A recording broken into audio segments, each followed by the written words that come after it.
Sister Mary Liu, President of the NTUC, Brother Chan Chun Sing, Sekjen. Brothers and sisters, a very happy May Day to all of you.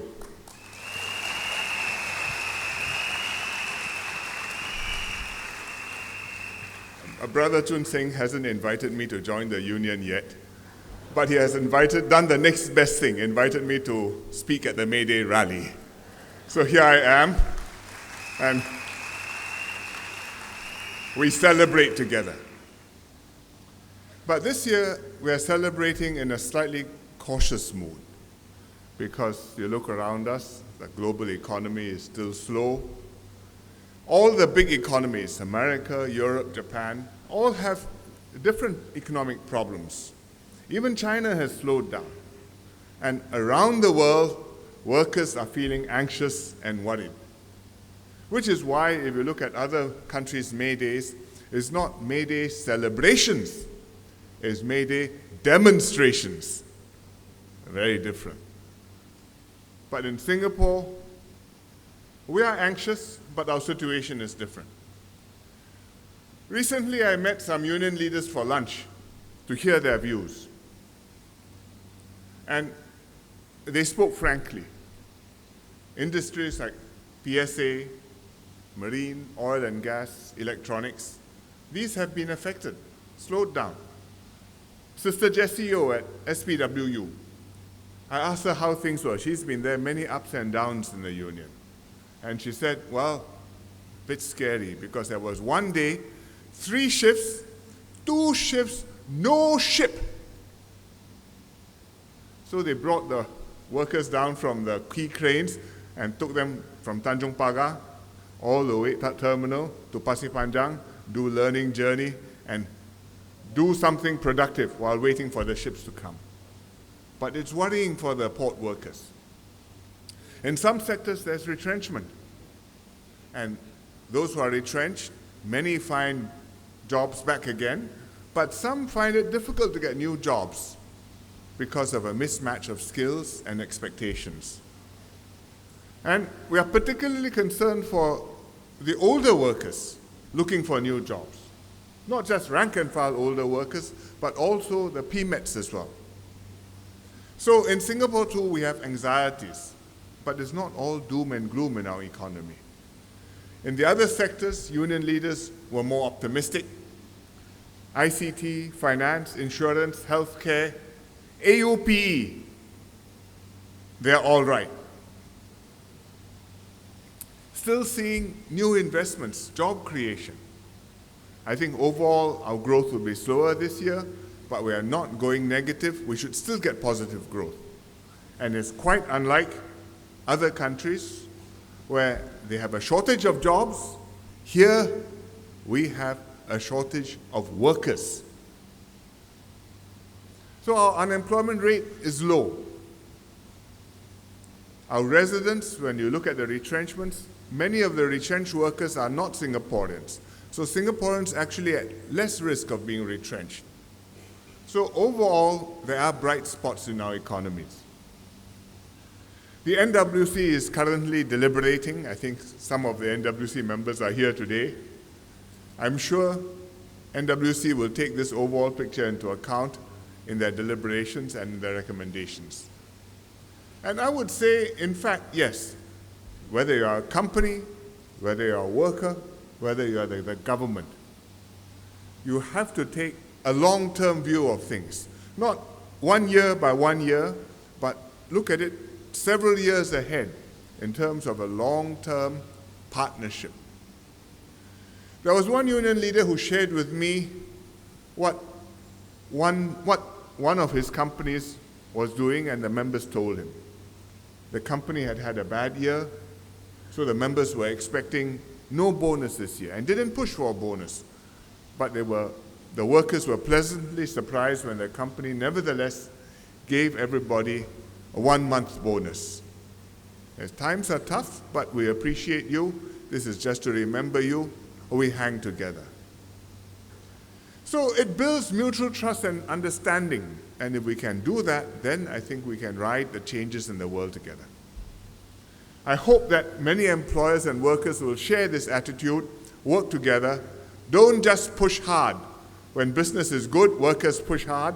When business is bad, employers push hard, but push together and work together. And we must realize that we are facing deep and structural changes in our economy. It's driven by globalization, by technology. It's affecting many countries, not just Singapore. And our challenge is, how do we keep Singapore growing so that our economy can continue to generate good jobs for Singaporeans? And the only way to do that, we've been saying this over and over again, but it's true, the only way to do that is to transform the economy, create new opportunities, and opportunities not just to earn a pay, but to upgrade ourselves so that we can do more challenging jobs. And that means restructuring our industries. That means reshaping our jobs. The government will do our part to help companies and workers, but at the same time, employers and workers have to approach this in the right spirit. Work together, be adaptable. And today I want to speak about how we deal with the changes in 3 areas and what each of us must do about it. And these are in our industries, in our jobs, and in our workforce. First of all, let me talk about industries. They are changing fast. There are new business models, new companies operating in different ways, disrupting existing ones. I give you a few examples. I think you will have heard of Taobao. Many Singaporeans buy things online from Taobao. Who owns Taobao? Alibaba. Alibaba is the world's most valuable retailer. And yet, although it's a retailer, it has no shops, it has no stock. It just sells things. Platform. You've heard of Airbnb. And I think when you travel, when you go on holiday, I'm sure some of you have used it. Book on Airbnb, rent homes for your vacation. Stay in somebody's home, all online. You rate him, he rates you. And Airbnb now books more rooms every year than Hilton or the Marriott chains. It's big. It's the world's largest accommodation provider. And it doesn't own one single property. Maybe the office where they put their computers. You may have heard of Uber. You can get an app, hire a private car, just like a taxi. Uber is the world's biggest taxi firm, but it hardly owns any cars. What do? They use the data, they analyze demand patterns, they understand consumers and markets well. They organize getting the riders and the drivers and the cars together. And they provide a good service.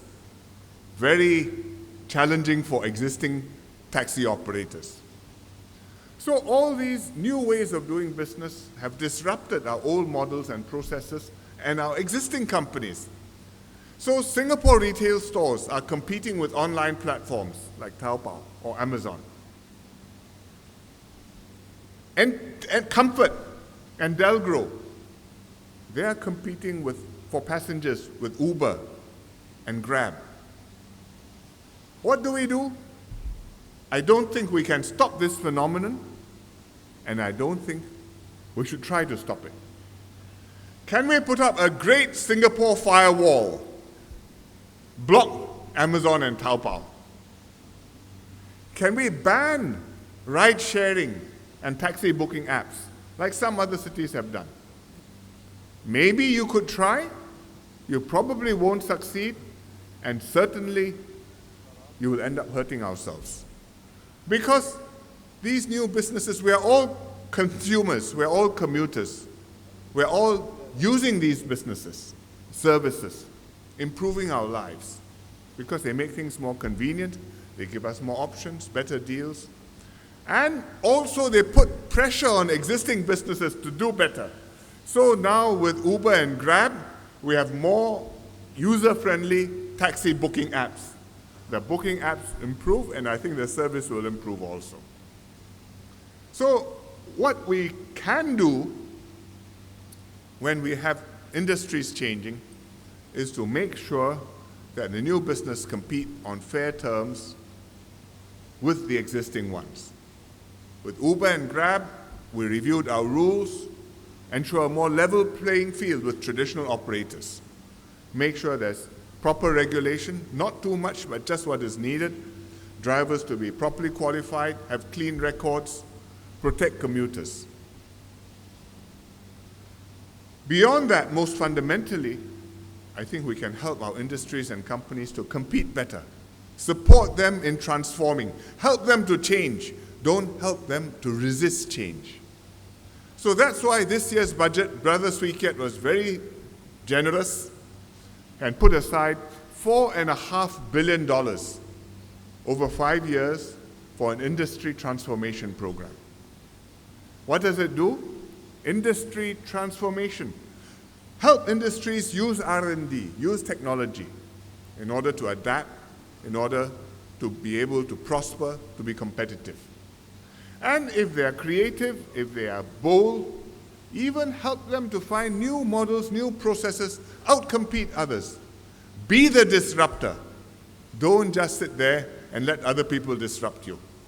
And if we can do this industry transformation, then it's not just the businesses and the consumers who will benefit, but the workers in those businesses which will benefit, which means union members, labor movement members. They'll create more jobs and better jobs. So the first thing we are doing is helping with the transformation of industries.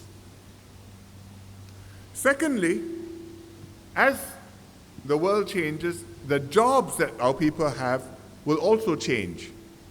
So that's why you can see as we create new jobs in new industries, we are losing old jobs, getting displaced by software, displaced by robots, displaced by offshoring, jobs moving elsewhere to countries where the costs are lower. Which is why this year when the economy is growing, when the job market is still tight and expanding, we are still seeing companies retrenching people and some workers getting retrenched, and the numbers going up some. So when I had lunch, Brother Effendi from the Chemical Industries Employees Union told me his own company had announced that they're going to shut down their manufacturing plant in a year's time in Singapore, which means they're not just the rank and file workers, but the supervisory and management jobs also will go. So Brother Effendi is working hard, helping his members to find new jobs in new companies. And because EDB has been able to attract companies and to encourage companies here to expand, so there are jobs available, and with 1 year, Effendi says, we will manage. We'll find the jobs. EDB has been working very hard. So we have a steady flow of good investments coming into Singapore. I give you just one example. It's a solar energy company, REC. They opened their first plant in Tuas back in 2010. Actually, I went for the opening ceremony. It's a very ambitious project. They had some tough times, but they pulled through, and they have expanded considerably. And Singapore has become their OHQ. They started with 1,500 employees. Today, they have 2,000, working at one of the most highly automated solar manufacturing plants in the world. And they're still expanding. They just announced a $250 million investment plan, and they're going to hire another 400 workers so that by next year they'll have 2,400 workers at all levels.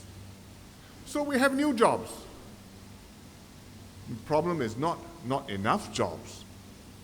Problem is to match the jobs, the workers, the skills, the expectations, with what jobs are available, with what skills are in demand, and make sure they can do the jobs and we get them to marry up. And that means we have to prepare our workers for the jobs which are available. Students, we are doing quite well, equipping students with skills, including soft skills like working in different cultures, taking initiative, being resourceful, having EQ. So the graduates from the polys and the ITEs and universities, they have jobs waiting for them. They have good starting salaries, and unlike nearly any other country, we don't have a problem of youth unemployment. Our young people graduate, they find jobs. In fact, sometimes they go on holiday for a few months before they start looking for a job because they're so confident that the jobs will wait for them. They don't have to wait for the job. But it's not just the young ones, the students whom we have to think about. We also have to think about the older workers who are at risk of losing their jobs. And we have to help them make the transition, reskilling them, upskilling them. This is actually harder to do than preparing students to enter the job market. But we have to do it. So, what are we doing? We're supporting people who move from one job to another, or from one sector to another. And Brother Hsien went over to Mom last year after May Day, and he's been busy, and one of the things he has done is to make the CSP. The CSP is the Career Support Program, which means if you're a PMET, you're retrenched mid-career, and you're looking for a new job, and a new employer may or may not be so confident that you can fit in or you can contribute. So we provide the employer with wage support for 1 year, defray the cost of hiring you, encourage them to try you out. And if it works out, hopefully employ you for the long run. It's a new scheme, it's only been 5 months, but it's quite promising. So far we've reached out to 200 mature PMETs, and half of them have been searching for a job. So now we're extending the career support program to more workers, especially those who have been retrenched, as Brother Hsien announced last month. So we are not only providing you support to go into a new job, which is a CSP, but you know we also have the PCP, the Professional Conversion Program, and the Place and Train Program to help you go for a course and learn new skills before fitting a new job. Because going for a course is also very hard. Not just having to study hard, but you have to be supporting your family, you need the fees, you need the living expenses. And with some support for fees and living expenses, it can be very helpful. So we have the PCP and the Place and Train program, and in 8 years we've supported 7,000 workers like this, working with different sectors to provide the training, but also the jobs after the training. Because if I train you, and after you graduate, you don't get a job using that skill, I think within a few months you'll have forgotten half. Next year, you need to go for retraining again. So I give you the ICT sector. It's expanding. Google, Facebook, Apple, all have big operations here, all growing. We need programmers, they need coders, they need people who know about cybersecurity, they need people who design the user experience, they need staff. And they're creating lots of new jobs, maybe 30,000 over the next 5 years. So we set up the Tech Skills Accelerator. What is that? Train Singaporeans, even without the right backgrounds, to match the jobs which are being created. And the labor movement is taking the lead in order to do all these things. Brother Chun Sing gave you a hint just now of one of the things he's doing. We had discussed this, and he suggested that the labor movement wants to raise $50 million, work with universities, support mid-career workers, including PMETs, to learn new skills. It's an extension of what NTUC has been doing with the polys and the ITEs. So you have programs with the ITEs, with the polys. Now NTUC wants to do programs with the universities and support mid-career workers. So he asked the government for support. And he said NTUC is going to raise money. They want to raise $50 million. Can the government support them? I said, yes, this is a good cause, we will support you. Every $1 you raise, the government will match you with $3.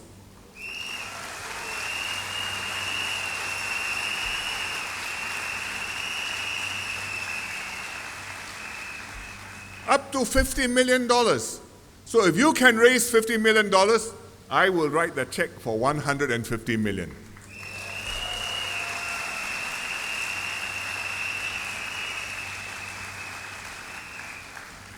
And we collect $200 million altogether. It goes into the NTUC Education and Training Fund.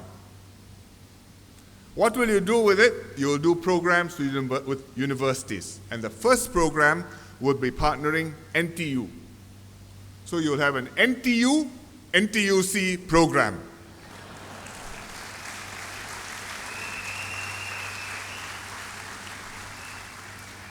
And you see, it is all about you.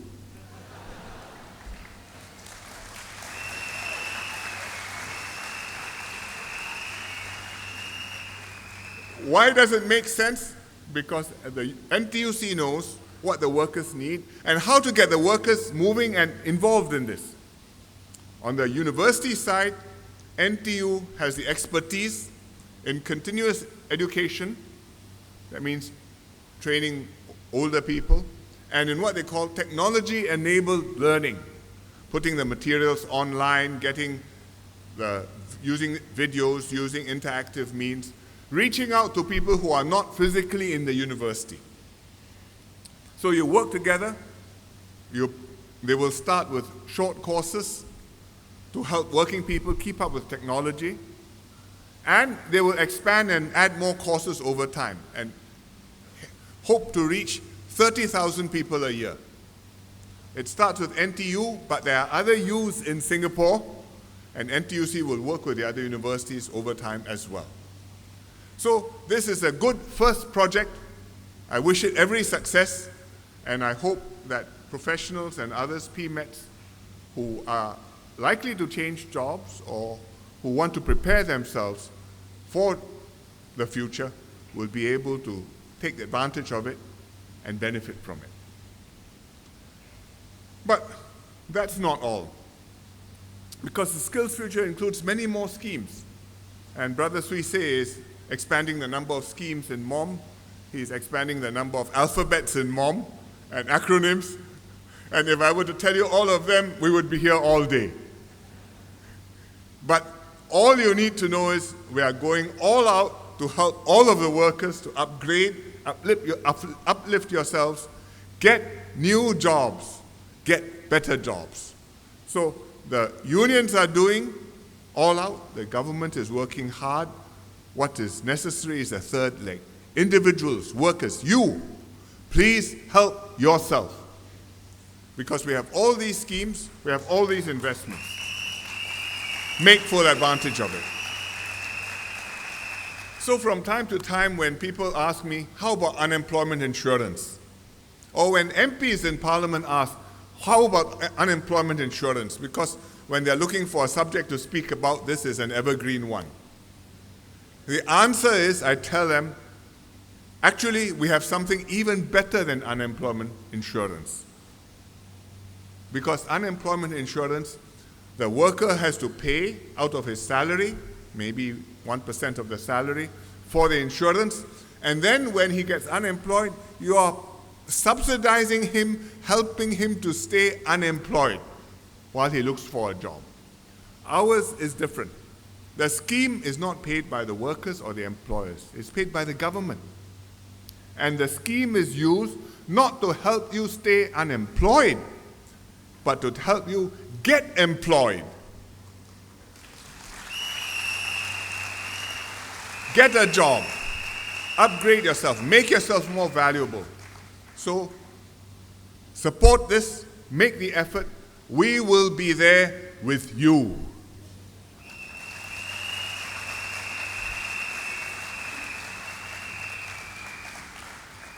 It's May Day, but I would have a message for the employers as well, and I ask the employers, please be open-minded.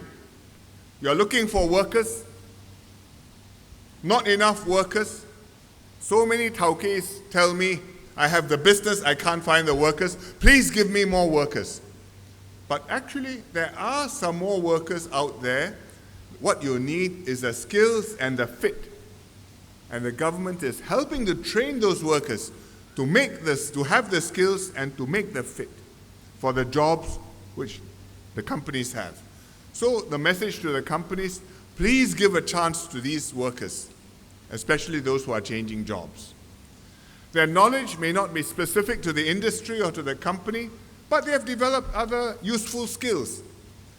They have some gray hair. Gray hair is not bad, because you're more mature, you're more stable, you can mentor the younger ones, guide them when people have emotional problems, family problems, they can help. And they are serious-minded. They have families to take care of. They won't just be off for $50 more a month to somebody else. Help them, give them a chance, help your workers to upgrade, and then your business will do even better. The third thing we must do, other than transforming industries and transforming jobs, is to transform our workforce and keep up with the workforce change. We are already seeing the changes in the workforce. We have more and more PMETs. Today, PMETs make up more than half the workforce already, 54%. And the number will keep on growing. By 2030, 15 years' time, 2/3 of the workforce will be PMETs. Now, traditionally, the labor movement doesn't look after the PMETs. If you are PMET, by definition, you can look after yourself. The labor movement looks after the bargainables, the rank and file, the blue-collar workers. But now with PMETs getting more and more, I think many of the PMETs will benefit from help from the labor movement. And the labor movement also needs to reinvent itself, to work with the PMETs, help to look after them, represent them, meet their needs in order to stay relevant. Because otherwise your base will shrink, fewer and fewer and fewer rank and file blue-collar workers, and the unions will become representing less and less and less people and become marginalized. But if you're going to represent PMETs, it's not just collective bargaining, because collective bargaining, often they'll have their own contracts, you don't need a collective agreement, but they need other services, career counseling, networking, skills upgrading. So I'm glad you're doing that. And that is the reason why, although many countries see union membership going down, in Singapore, our labor movement's membership is growing. And you need to strengthen the movement even more in order to fight for workers more effectively. So what have you done and what can I see? And I'm glad to see many interesting things. First of all, I see a new generation of union leaders. You have leadership renewal, turnover at 62, and at every level we have younger union leaders, newly elected but mentored by the older ones. And I've met quite a number of them, new faces, but in touch with the ground, in touch with the industry, trusted by the union members, able to deal with current issues and with the management, and giving me good suggestions what the government should do. So with turnover, with renewal, the unions stay in touch. Secondly, you're expanding you associates. So now you have more partners, 31 partners, and the partners are more involved in your activities. Even on May Day, we have flags representing the U associates, and they are represented here attending. And these are professional bodies partnering the labor movement, using their services. When I had lunch, some of them came for lunch as well this year for the first time. So I think this must be one of the services which Chun Sing is quietly providing me, networking.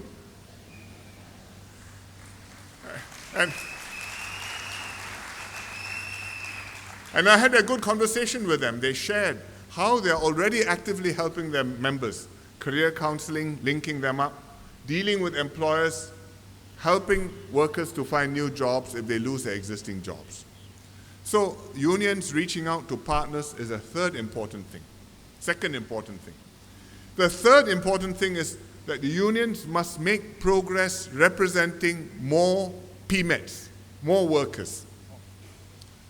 We amended the Industrial Relations Act last year to allow more workers to be eligible to be represented by unions.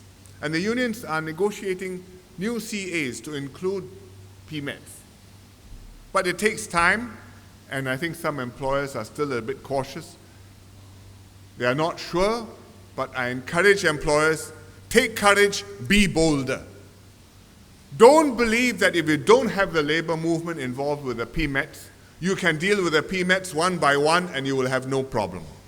Because the PMET numbers are large, there are bound to be issues which will arise from time to time, and if the labor movement is not working with you to help tackle these issues, and the PMETs feel isolated or bereft or adrift or not well represented, and they organize other movements in a chaotic way, I think you're going to have a much more difficult position. So better work with the labor movement. Build up a partnership, develop a constructive and productive relationship, like we have with the rank and file workers. And work with us, work with the union movement, so that over time, in Singapore, we'll have a different government, a different labor movement. I was just in Israel a week ago, and I met some of the companies in Israel, particularly the tech companies, because you may know in Israel they have a very vibrant tech sector. So I met some of the company CEOs and chairmen and the founders, young people, all full of ideas, and I asked them what was the secret of their success. They said, well, the environment is one thing, but the second thing which was very important to them was they had no unions in the tech sector. I said, why? Because to me, unions are good. They said, no, in Israel, unions are different. There's a history. In the rest of the economy, they are very constricting influence. So if you want to grow, you want to prosper, you don't want unions. Do it by yourself. Just go for it. I said, that may be the solution for Israel. It's not the solution for Singapore. In Singapore, the unions are partners. You work together. There's a problem, we solve the problem. There's an opportunity, we go for them together. And I think we need to build that kind of union movement. We've had it. We must make sure that we continue to have it in the new economy, in the new century. It's in Singapore, only in Singapore, you have a dynamic and constructive labor movement. It not only it not only says it believes in tripartism, but it practices tripartism. In many countries, it's not easy. I talked about Israel, but Israel is not the only one. In other countries too, to get unions, employers, government, and business leaders sitting in the same room, not so easy. Here, we work together. Union leaders take a long-term view. We have professional and rational mindsets. And we understand how business is doing. And we know that we cannot just say, this year is good, I squeeze the employer. Next year is bad, I expect the employer to squeeze me. We are partners together. So unions have to remember this. The government certainly remembers this. Employers also, I'm sure, will remember this. So when we talk about tripartism, this is what we mean. We are facing a time of change. I told you it's an uncertain year. It's issues in many countries, like Singapore. And workers in many countries are anxious. Demonstrations on May Day elsewhere. Why? Not because they are irrational, but because they are worried. They are anxious. What are they anxious about? Housing costs, how to have homes how to get homes for the young people, for workers. In almost every city in the world, housing is becoming more expensive. Workers are getting priced out. Whether you're in London, in Taipei, in Shanghai, in Seoul, Hong Kong, Jerusalem, Tel Aviv. Last year in Israel, they had a demonstration. 400,000 people turned up. What was it about? cost of living. I said, I know what's cost of living. We talk about cost of living in Singapore. What is their cost of living problem? How to get a flat in the middle of the city, in Jerusalem, in Tel Aviv. They told me this problem cannot be solved. I said Singapore is different. What else do workers worry about? Healthcare being affordable.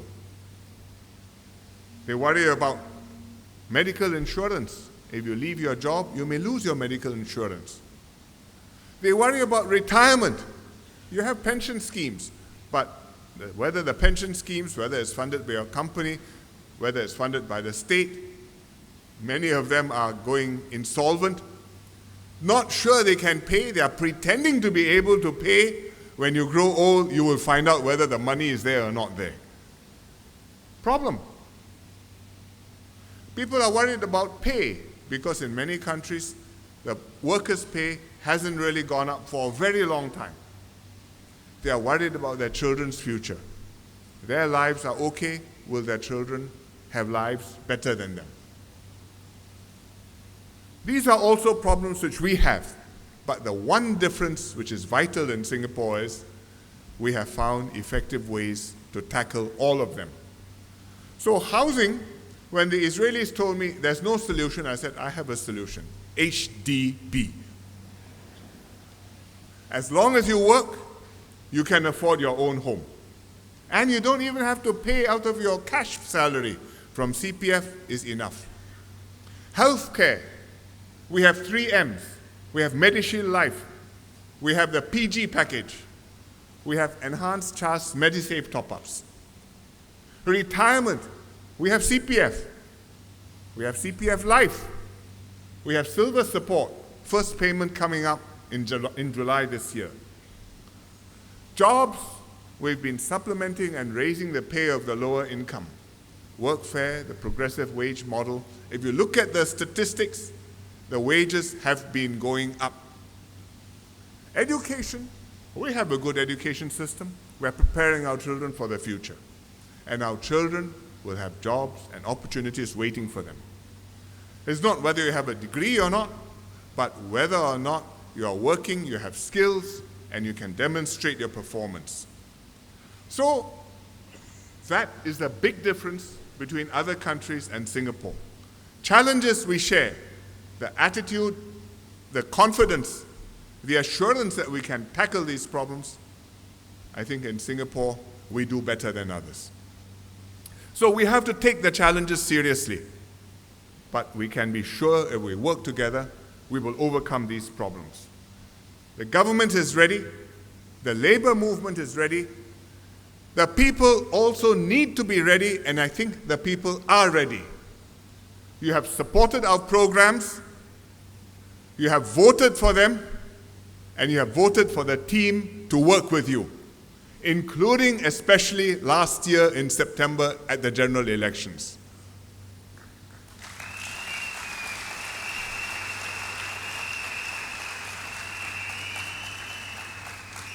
And because we have a strong mandate, so I and my team have been able to implement the programs vigorously in order to improve people's lives. And that's why that GE was so important. And I'm not in Bukit Batok today, but I think I should say that's why the Bukit Batok by-election matters also. Because to tackle these challenges, we need your support, we need you to show your support, and we need the world to see that we have your support. Then we can walk this journey together.